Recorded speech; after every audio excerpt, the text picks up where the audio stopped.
The dust bowl America के इतिहास का एक बहुत ही बुरा दौर था। यह एक ऐसी त्रासदी थी जिसने लाखों लोगों की जिंदगी को प्रभावित किया। ये 1930 के दशक में शुरू हुआ और लगभग एक दशक तक चला।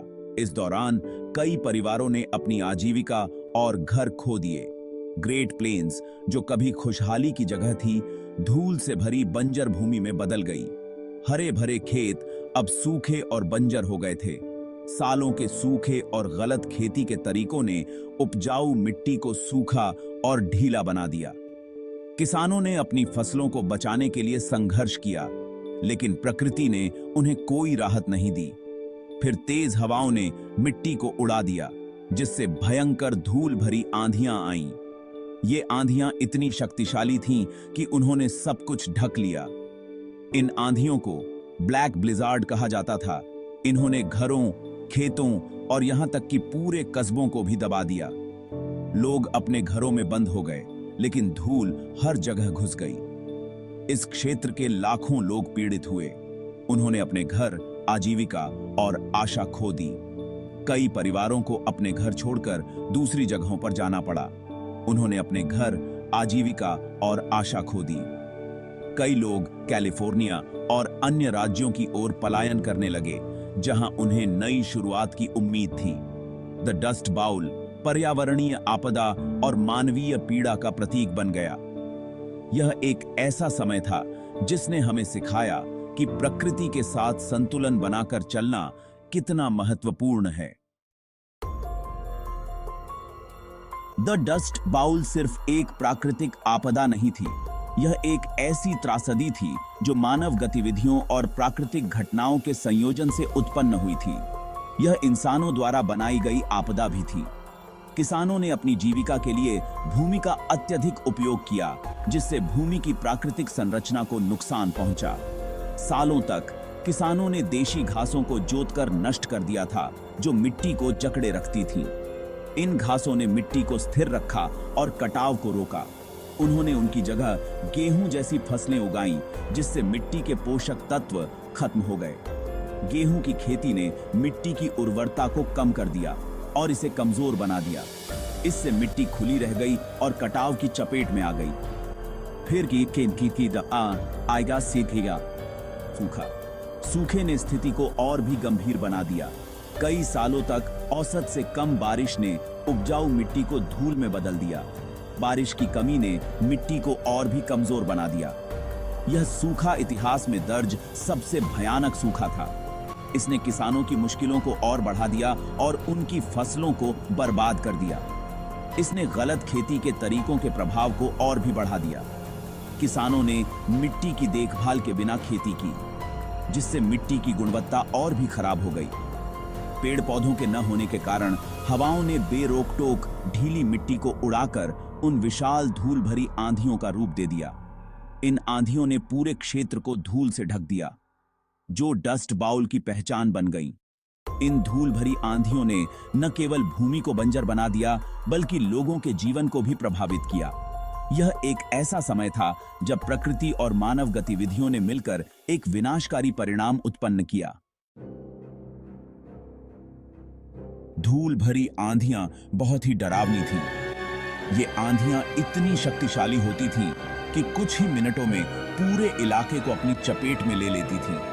वे दिन को रात में बदल देती थीं, जिससे लोग अपने घरों में बंद होने पर मजबूर हो जाते थे। सूरज को ढक देती थीं और हवा में धूल भर देती थीं। यह धूल इतनी घनी होती थी कि सांस लेना भी मुश्किल हो जाता था। ये ब्लैक ब्लिजार्ड सैकड़ों मील तक फैल सकते थे, अपने साथ टनों मिट्टी उड़ाकर ले जा सकते थे। खेतों की उपजाऊ मिट्टी को उड़ा ले जाते थे, जिससे किसानों को भारी नुकसान होता था। धूल हर जगह घुस जाती थी, घरों में रिस जाती थी, मशीनों को जाम कर देती थी और पानी के स्रोतों को दूषित कर देती थी। घरों के अंदर भी धूल की मोटी परत जम जाती थी, जिससे साफ सफाई करना मुश्किल हो जाता था। लोग और जानवर धूल से दम घुटने लगे।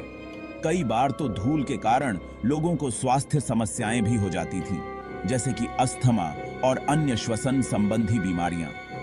अक्सर कुछ ही फीट तक देख पाना मुश्किल हो जाता था, जिससे यात्रा करना बेहद खतरनाक हो जाता था। गाड़ियों के लिए सड़क पर चलना असंभव हो जाता था। और दुर्घटनाओं का खतरा बढ़ जाता था। धूल भरी आंधियां इस क्षेत्र को अपनी चपेट में ले चुकी तबाही की लगातार याद दिलाती रहती थीं।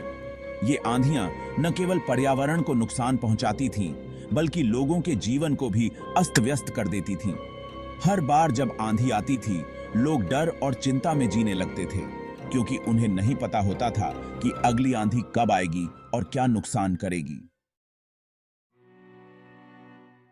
ऐसी कठोर परिस्थितियों का सामना करते हुए लाखों लोग डस्ट बाउल से भाग गए। उन्होंने अपना सामान बांधा और पश्चिम की ओर चल पड़े, इस उम्मीद में कि उन्हें काम और बेहतर जीवन मिलेगा। ये प्रवासी, जिन्हें अक्सर ओकी कहा जाता था क्योंकि उनमें से कई ओक्लाहोमा से थे, कठिनाई और भेदभाव का सामना करना पड़ा।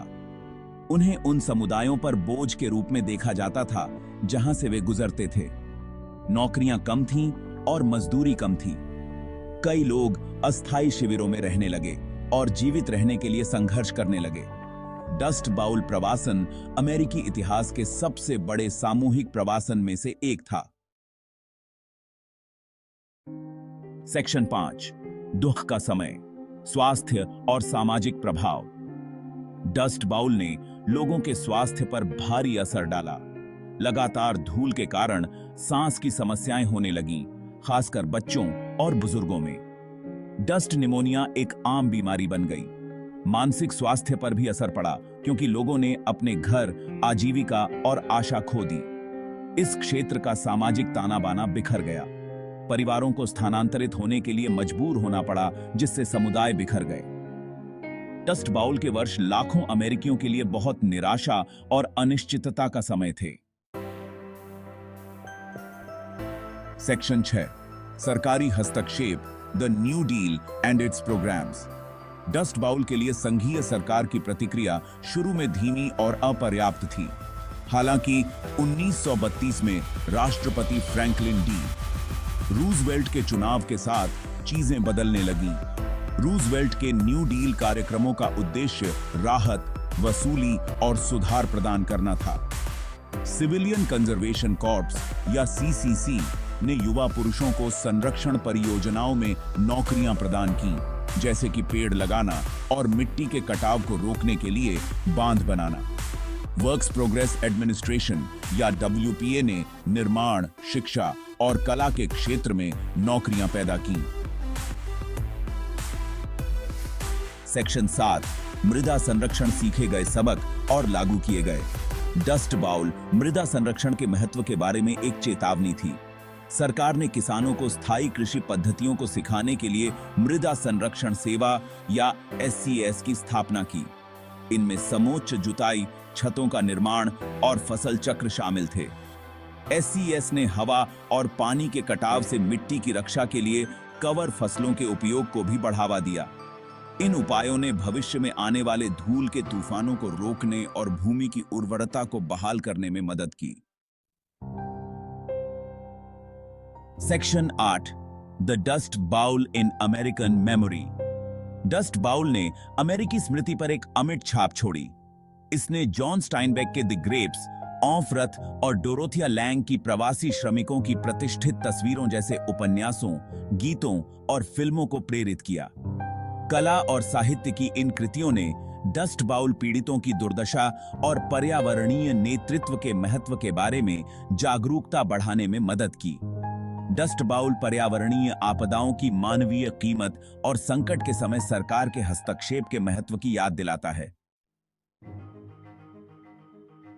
सेक्शन 9, निष्कर्ष, एक कठोर अनुस्मारक। डस्ट बाउल अमेरिकी इतिहास का एक दुखद दौर था, लेकिन यह बहुमूल्य सबक भी देता है।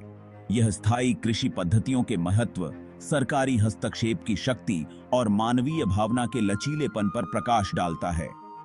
डस्ट बाउल एक कठोर अनुस्मारक के रूप में कार्य करता है कि हमें प्रकृति के नाजुक संतुलन का सम्मान करना चाहिए और आने वाली पीढ़ियों के लिए अपने पर्यावरण की रक्षा के लिए काम करना चाहिए।